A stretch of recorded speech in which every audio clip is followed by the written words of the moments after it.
What's going on, Jerome's beautiful Wednesday? Birds are chirping and stuff, and it's time for another Vikings news dump. So, Vikings over in London. A couple of days before official practice starts today. Vikings players, staff, families taking in sights and sounds. And they should be studying the playbook. But Adam Jerome, Ezekiel Thielen, watching Chelsea in the Champions League. Whatever. Bad choice. Bad choice of Premier League teams. Liverpool, even though Liverpool lost in frickin' Turkey yesterday in Champions League. Yeah. Also, Christian Darrisaw checking out Big Ben. So the most physically imposing and impressive thing in London, and also Big Ben. All right, so Christian Darrisaw, please stay healthy, as well as please, glory to everyone, please take care of Myles Garrett one time. And here's what's frustrating too. Like, Darrisaw hasn't played a full season and won't play a full season this year. Even if he plays every single game, obviously he missed the first two. When he's healthy, he's the best left tackle in the game, right? And obviously a little biased, but just the effect that he has on the offense, the protection, the not having to tie up a tight end, helping chip on that side, just being a rogue raider in the run game, the mobility to get things outside, he's the best. Absolute best, man. So knocking on all the wood, staying healthy, and good to go. Also, Ivan Pace Jr., checking out the sights and sounds, probably losing guys in coverage. Don't know. Also, Tyrion Ingram Dawkins checking things out. I never watched Game of Thrones, but isn't there a king named Tyrion Stark, right? John Starks? But, yeah. Anyways. Margaret Rocco Walkathon going on right now through October 15th. All Venmo's, Cash Apps donated to the school fundraiser. Now, we got some clarity on what's going on. So this is going to be for some lab equipment as well as field trips. So love to see that. Also, they have the tier. So remember when Margaret won 2 out of 3 years for number one cash submitter? She got like sticker books, but I guess they're up things up. So log into 99 pledges. I know what that means. So if they get 99 $5 donations, so the goal for the school is $30K. Let's see if we can take a big chunk out of that. You guys have absolutely been crushing it so far. They get a free meal at Cane's. Awesome. If we raise $50, you get an electronic pet on a keychain. So I'm guessing, well, maybe they can't officially use the word Tamagotchi, or is that what it's called? Raise $100 to get a truck or hat. Raise $150. Silly string a teacher. That's what Rocco's really looking forward to. Like, his teacher is a very nice lady, but she's going down. Also, hey, if you raise $300, do you get to silly string them once officially, and then a second time when they least expect it, just like popping out like Charlie in the jungle? I don't know. Anyways, that's what we're doing. You guys have been awesome. Thank you. Also, something that is the opposite of awesome. Lucy Athletic, Vikings head coach Kevin McCarthy said edge rusher Andrew Van Ginkel is not expected to practice this week. KOC said, we're evaluating every avenue and all options to getting him feeling 100% and back out there. Andrew Van Ginkel is listed with a neck injury. Also, random. Did we start calling him KOC? Did that catch on? Or was that a thing from the beginning? Because I know at the beginning a lot of people call him KO. Like, the players obviously call him KO. And a lot of people didn't like the notorious KOC because, I don't know. Did we do that? I don't know. But Van Ginkel, so obviously he played 8 snaps against the Bengals, got 2 sacks, sat out against the Steelers. And neck issues are no joke, man. And that want to get this back to good.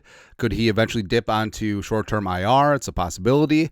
If it was a possibility, why didn't they start it last week?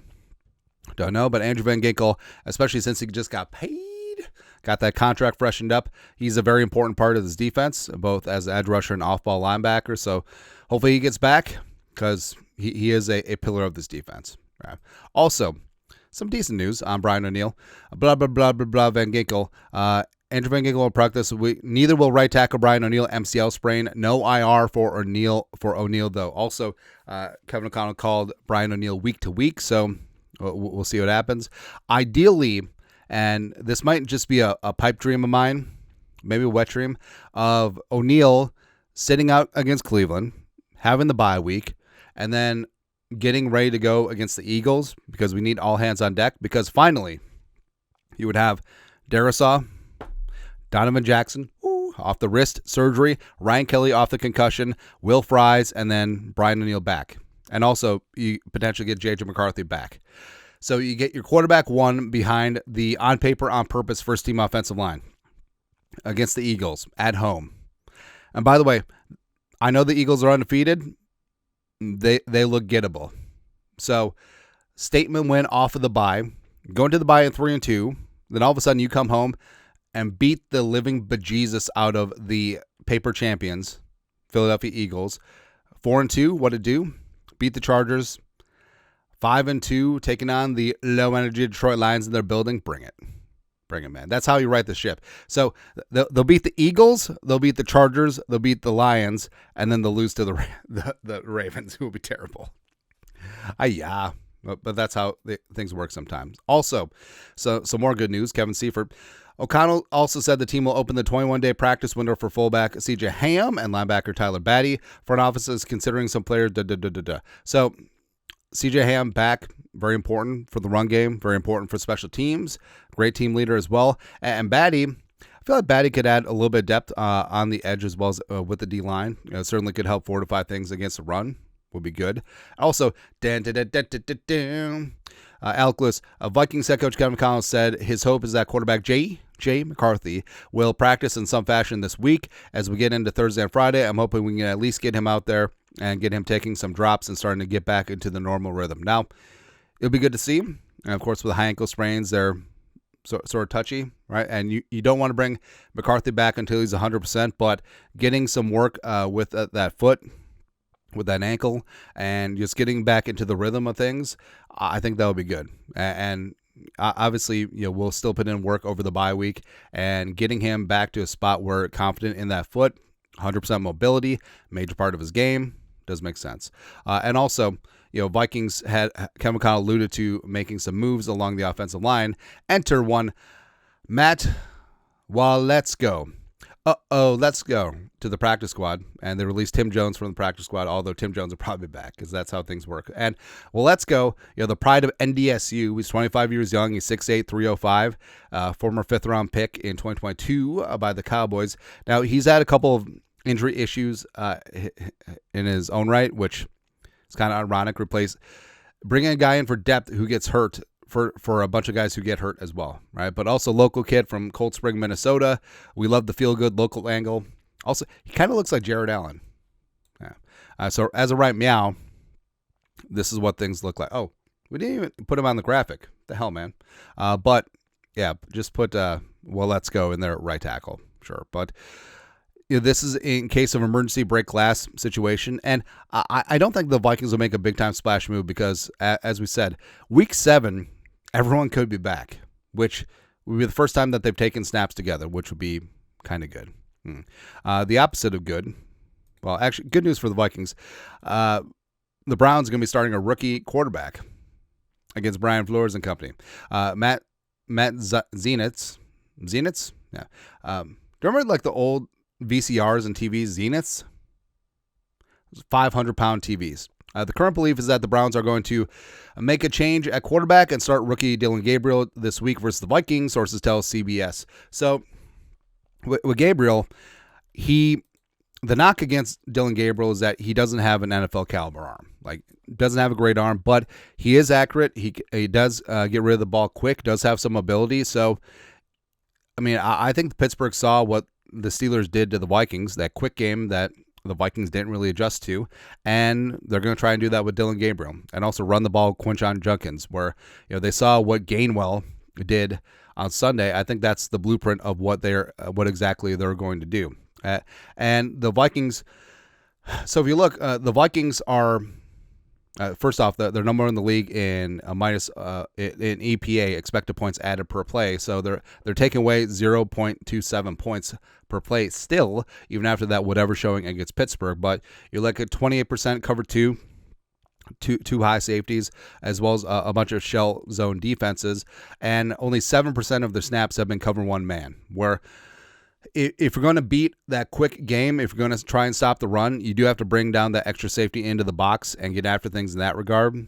But I don't know, like, things need to change. Things need to adjust to the adjustments, right? And everything's going to be fine, because offenses aren't stupid. They understand that the Vikings have one of the best pass rushes, if not the best pass rush in the league. And they're not just going to sit there with a bad offensive line and take 5 and 7 step drops, long developing plays, because who would do that? Yeah. And the Browns' offensive line is in flux right now. They just traded for Cam Robinson. Jack Conklin, the veteran's been dinged up. Batonio is older. Ethan Posich. Hey, can we have Ethan Posich? Can we just take him with us on the way back? Yeah. Wyatt Teller's in the mix too. Former J.J. McCarthy lineman Zach Zinter is there. Tevin Jenkins, a former Bear. So they're having a lot of issues. I know where Dylan Gabriel is left-handed, so his right tackle is going to be his blindside protector. But I mean, there's a lot of issues up front. So it could be yum time for Flores and the defense. The opposite of yum time. Tyler Webb, number of penalties committed by every NFL team. The Vikings are second in the league with the most at 37. Only the Jaguars have more. Maybe this is a Grant Udinski thing, right? And also, 18 of the Vikings' 37 penalties are pre-snap. So just a lot of sloppy, lack of focus, lack of logistics penalties. It's just no bueno. Also notice that the Steelers have been flagged for the fewest with 19. Oh, Riri, top of the morning. So it's almost like, I don't know, they got a flag for flopping. DK just gets to grab on to Dallas Turner's face mask and talk ish. And if Dallas Turner moves a single muscle, that's a penalty on him. Good times. Also, number 80 can contact DePaulo when he's still in his stance and snap and get pushed into Brian O'Neill's knee. Whatever. Also, Jonathan Grenard can get held by Broderick Jones every single snap. Other than that, okay. Also, the opposite of good, Sam Hoppen. The Eagles' offense currently leads the league in 3 and outs. So the Eagles' offense is not it's just not fun to watch. Yeah, they have the tush push, but Hurts is not thrown to Brown and or Devontae Smith. It's just a tough watch right now. But also, don't look who's second in the league at 3 and outs, the Vikings' offense. Now, there's a lot of things at play here. Sure, J.J. McCarthy, first couple starts. Carson Wentz, couple issues. Offensive line, definitely. Kevin Collin getting away from the run, yes. All those things do factor in, but it's been a tough watch. I mean, they have a higher 3-and-out percentage than the Titans and the Bengals. Gross. Hopefully that changes. Hopefully also this offensive line frickin' blocks Myles Garrett. Ian Hartitz, Vikings O-line, Ryan Kelly concussion, Brian O'Neill knee week to week, Dalvin Jackson wrist IR. He's not on IR. And then you got Myles Garrett, superhero. Now, Myles Garrett generally rushes about 85% of his snaps from the right side, hand in the dirt. So it's going to be him against Darisaw. But as you've seen, they will move Myles Garrett around. And I think this situation of the Vikings O-line behooves them. Honestly, put Myles Garrett in the A gap over the center until they prove that they can stop him. Which, who knows? Also, so this is a ways away since the Vikings don't play the Ravens until week 10, and by then Lamar should be back. But Underdog NFL, Lamar Jackson hamstring, unlikely to play week 5, could miss 2 to 3 weeks per Brian Wacker. Now, the Ravens do have a bye week coming up next week, so it could be a spot where Lamar just gets multiple weeks to rest. But hamstrings are always tricky, right? And I was told that Lamar was just faking it to get out of the game. Yeah. So if this is a lower grade hamstring strain, that still definitely impacts the most dangerous part of his game is Lamar Jackson's mobility. Now, Lamar Jackson obviously has come a long way as a passer, but if you take away his threat of running, that seriously curtails the coverages that he gets on the back end. So if the Vikings don't have to worry about him running, that's going to be a huge advantage. So that's certainly something to monitor coming on up, because even if Lamar returns in 3-4 weeks, is that hamstring going to be 100%? And especially given the amount of times that he runs and is super dangerous in that regard, does that put him up for risk of re-aggravation? Who knows? So there you go. Anyways, that's it. That's it. Vikings news dump for this beautiful, glorious Wednesday. Vikings first practice, coming out this morning. Yeah. You guys are the best you know what to do. Skol production value.